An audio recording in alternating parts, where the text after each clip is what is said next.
I guess it's good evening, good afternoon, good morning to everybody out there. My name is Mandy Gintaut. I am honored and a little nervous, honestly, to be able to share my presentation, How to Keep Students Engaged with all of you today. I would like to start by telling you a little bit about myself and my experience in education, and more importantly, as a librarian in this difficult time, or as some would say, our new normal for the time being. All right, so this is my 14th year in education, where I started out as an elementary school teacher. Throughout my time as a classroom teacher, I spent the majority of it as a third grade teacher. As much as I enjoyed being in the classroom and having a group of students that you can kind of call your own, and that one's mine, or I'll take care of them, I knew the classroom was not the best fit for me long term. So because of this, I decided that I would take my Master's of Teacher Librarianship through the University of Alberta in Canada. This course was done all online, so I could continue with my teaching career as well. So finally, upon completing my schooling, I was able to secure the role as the KG1 to grade 2 librarian at Dubai American Academy. So I have worked with that age group for 4 years. And then it was last year, I was able to move up to the middle school. And that's where I am currently. And I currently serve grades 6 to 8. And there is about 600 students that we have. And of course, as of right now, we are using the hybrid model for our middle school. So 50% on campus, 50% at home. Now, even with that, we have about a quarter kids that have chosen to be 100% online learning and remote learning. So they do not come to school at all.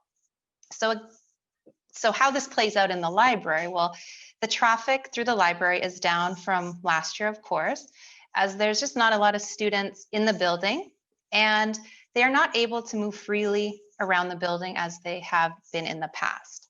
However, that does not mean we still cannot help our students and engage our students in the library. And so I still work with my passion of helping students find great books. And I really am enjoying the challenge of research and helping students with research. So you might ask, why did I want to leave the classroom to become a librarian? Well, I was fortunate enough to see what an important role the librarian was while I was teaching in Mexico. We as teachers needed to attend the library lessons with the students. So I saw how she was able to connect the library lessons to the classroom. And if I reflect on my time in my own classroom, most of my favorite memories are related to reading, or the time I felt the most successful was when I was engaged in reading and literacy. So I would usually take more than the scheduled time for the read aloud every day. We would learn a new word in the morning, and then it would magically appear in the read aloud later that day. And that always had the kids just like, oh, we learned that new word. And so it was nice to see the kids' eyes light up. We would celebrate when we finished our class read alouds. For example, we read The Witches by Roald Dahl, and then I made them little chocolate mice, and they really enjoyed that. I also noticed that as we did read alouds, the students would go out and purchase their own copies of the book. And so you would see all these copies of our read aloud on the students' books, on the students' desks, excuse me, and they would follow along, or else they would just kind of read ahead. However, I think the ultimate satisfaction comes when you are reading to students and you're about to close the book for the day or end the chapter, and they just beg you to read a little bit more. So it was kind of because of all of those experiences in my own classroom that I really thought the library would be a good fit. And honestly, I enjoyed teaching literacy more than I enjoyed teaching anything else.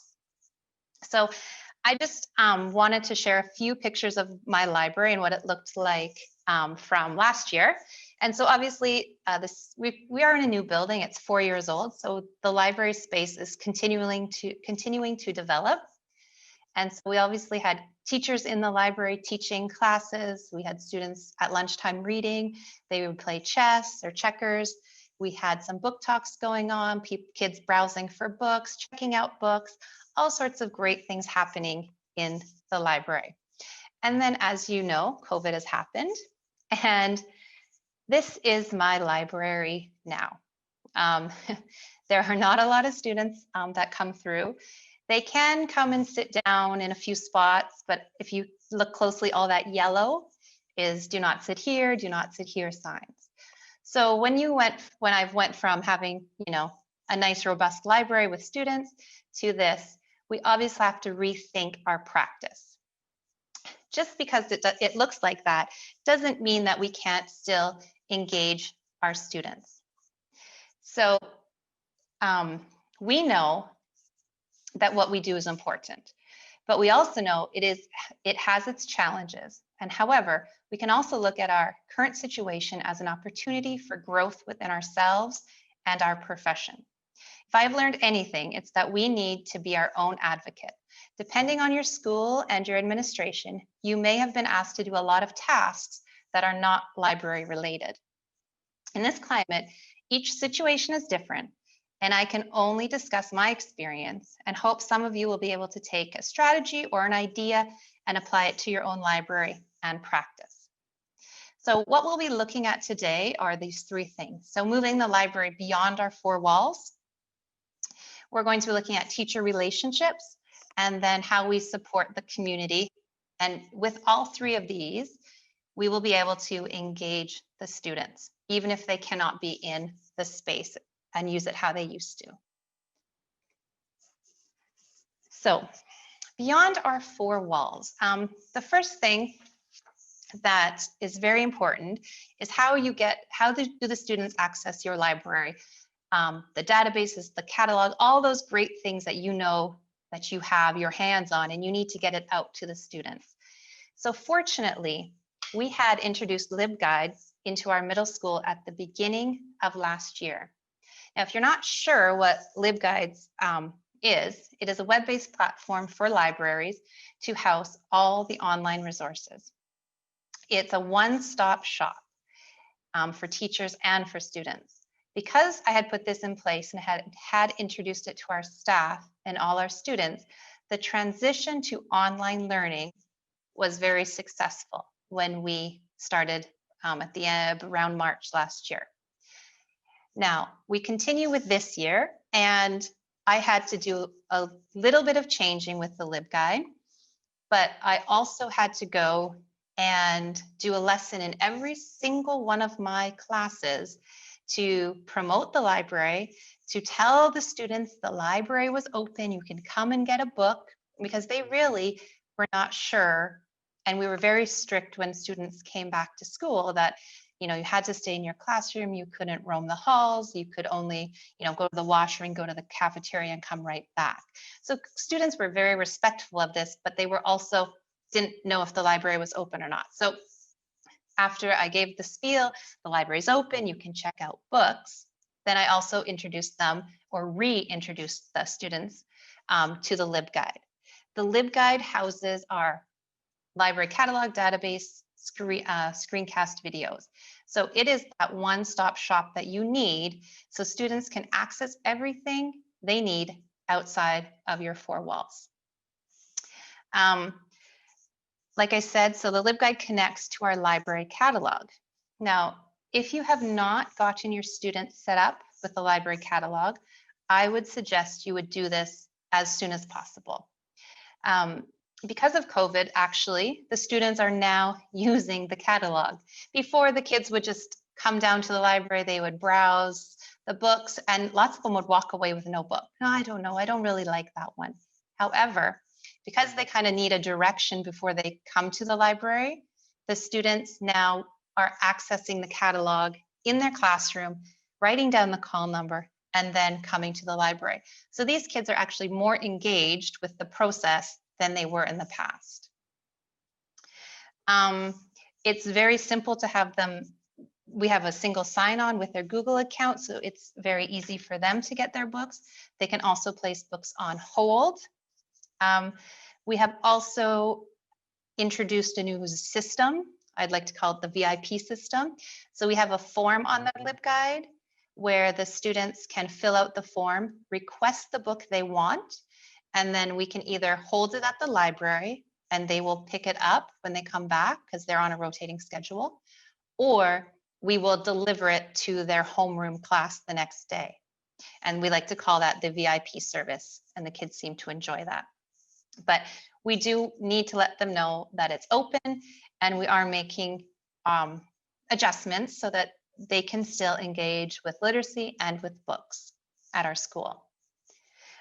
They are able to actually come into the library, and we get them to hand sanitize, and they can still browse books a little bit. Another thing that our LibGuide offers is all of our databases. And research is so important, and it's part of our students' everyday life at school. So it's important to have age and content appropriate material available to them. Some of the databases we use is Britannica, Newsela, Serious Discoverer, and Researcher. So with these databases, with our one-stop shop and LibGuide and the links there, we have our social studies team works closely with myself, and we make sure all students have this the LibGuide saved on their desktop or bookmarked, and they use the databases almost on a daily basis. We have all the login details there. We don't hide this from anything, from any student, because as soon as the kids cannot get into a database, they will go right to Google. And that's not a horrible thing, but we want to keep them on our databases. And so it's important that those are working and running how they should be. Another thing to keep all the students engaged is to do screencast videos. I have made video and more videos and more videos, and I have my own little YouTube channel where I post them, but it's important so the kids see you, you know, they recognize you, you were in their classroom, and now they recognize you. And so I have made videos on how to search the library catalog, how to check out an ebook, how to place a book on hold, what databases we have, how to search databases. So anytime you can use a video that might help the students, I would suggest you do that. I also wouldn't worry too much of having it be fancy with bells and whistles. The most important thing is that you have it, you finish it when the students need it. If you make a mistake, that's okay, just keep going. So lots of videos. And then finally, it's really important that on that LibGuide, you place links to some resources that are outside of your library.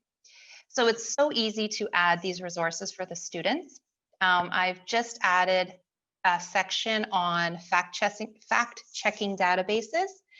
And because the students are already going to the LibGuide and our database page, that's the perfect place to put it. So the kids will now just be, oh, Miss Mandy's updated the section, and now I will use this. And they also know that if it's on the LibGuide, it is a good source to be using. So it's just important that we make sure that we have whatever you use. The LibGuide is what's working for me. I know Google Sites works for other libraries, but something where the kids can still engage with everything the library offers, and they do not have to be within the four walls. And another big to keep the kids engaged is to build the relationships with the teachers. So if you're a teacher and you have a good working relationship and you're building that relationship, then you know that your students are going to get engaged because their teacher's engaged, which actually helps you get engaged with the students as well. So as a librarian, working with other teachers and having them on board is the most satisfying, but it is also the most challenging part of our job. If you're able to collaborate, co-teach, or co-plan with teachers on a regular basis, you are really able to get students on board. So obviously their homeroom teacher is the person they look up to, they see the most, and they develop that relationship with. So you want to kind of develop that relationship as well. And then the students will engage with you in a different way. Okay, so one way you can help build these relationships with the teachers is curate the resources for them. So this is key. It is important that we curate resources that are of value to our teachers and students. Now, I'm not necessarily talking about articles that they might use in social studies, although that's also something you need to do. I'm thinking about the databases that our middle school students use. It's important we do our research, find out what our community needs, and then actively seek out resources that will work. We also need to train the staff and students on how to use the resources. It was really prevalent in COVID last year, where all the companies were offering free, you could have access their databases for free, and then teachers kind of felt overwhelmed with what was available to them. So it's important that you kind of do a little bit of research yourself, and then you share with them the ones that are worthwhile and at the right age for the students. Another thing dealing with teachers is that continual communication. So we all know teachers are busy, and especially this year in the hybrid model, teachers are just holding on sometimes. But we need to continue to communicate any way we can with teachers. We have a document in our school that's called the week ahead, and that's what's showcasing here. And I will add information about the library there every single week. So I will either showcase a database we have, promote a new resource, or etc. So this week I had done a little bit of PD for Turnitin, just in our big Tuesday meetings we have.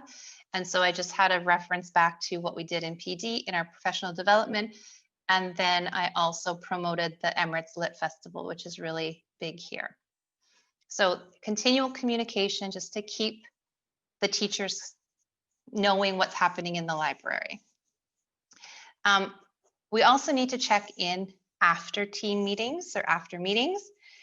For example, the Turnitin, I presented it, but now I have to go back and check in with each department to see how they would like to use it, when they would like to roll it out, how I can assist them. Do they need me to do a lesson for the students? And so with that continual communication, it's going to just engage them, and then which will engage the students. And with that continual communication with those letters, we also need to do check-ins. Okay, so we do this to provide support and education on what it is that we are able to help the teachers with. So I had a little aha moment a while ago while I was talking with a science teacher, as she really doesn't know how I am able to support her in science. And so once we got talking, I realized that I need to do more check-ins and have those conversations to let teachers know how I am able to help. And so it's important that once we had that conversation with the check-in, so now I am able to go and help with the science that they're doing. And so when we had that talk, then she's like, oh, now you can help doing this and you can help with this. So that is just one part of building that relationship with the teachers. And finally, another way to engage our students is to engage the community. So if you're engaging the parents will talk to the students and kind of keep you in the loop, and we'll all work towards literacy together. So reading material. Okay, so depending on how your school is operating, it's important to adapt the ways in which you would promote reading and how students are able to get reading material. So in the beginning of the lockdown, we promoted online books as well as the different companies that were dropping their paid subscriptions. We also promoted the Sharjah library, actually, who have an outstanding online library and access to ebooks. They were waiving their first 3 months payment. So because our ebooks aren't as up to date as they need to be or should be, one way was to promote reading and making sure students are still reading, getting that material, is to promote what sources are out there and the best that there is. So we found that the Sharjah library was excellent in that. we still continue to send students there if they are willing to buy the membership. And what is great about this library is that it has the most recent ebooks and the ones you see in the stores, but we don't often get it in our library. So we would tell the community about that. Another thing we could about reading material is just sending out some information on how they can access different ebooks, but how they can enjoy reading as a family was another thing that we encouraged. We also did, or I did, a virtual book club, which was really nice to connect with the students. You know, those regular students that come into your library that they just come in at lunchtime and they sit and read a book. They come in. I had one girl who would come in and she would write. She's this big writer. And so she would write during her lunchtime. And so getting those students to join the virtual book club, it was my first book club and actually went very well. Our students decided what book they wanted to read on their own. We had a little vote, and then we set up the dates that we needed, and then we just went with it. And if somebody didn't quite finish reading the book, that's fine. We just continued. So virtual book clubs are actually, it was just really nice to have a conversation with students, and then they see you engaging in reading, you're reading the same book, and it's one way to keep up the conversation. Again, rethinking on how to keep students engaged is thinking about book recommendations is we decided to implement Flipgrid. So students are able to recommend books to each other using Flipgrid as the platform. I would have to say, because right now we don't have a lot of teacher involvement in that, the Flipgrid isn't as successful as I would like it to be. And so that just all kind of comes down to building that relationship with the teacher. So they're all connected, or it is all connected. If you want to try something in your library, you need to have the support of those classroom teachers. So